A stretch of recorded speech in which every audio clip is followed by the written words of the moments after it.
হইলাম সেই লোক তুমি আমার এখনো চিনো নাই। আমি যদি কোনো জিনিসের উপর থেকে গুরুত্ব উঠাই নেই, তাহলে সেইটা আমার ক্রাশ হোক বা বন্ধু, তার দিকে আমি আর ফিরেও তাকাই না। ধন্যবাদ।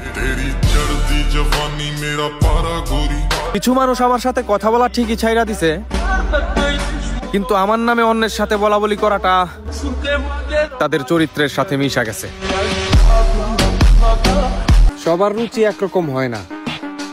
যদি আমারে আপনার ভালো না লাগে, তাইলে নিজ দায়িত্বে অ্যাভয়েড করতে পারেন, নো প্রবলেম। रुको जरा सबर करो।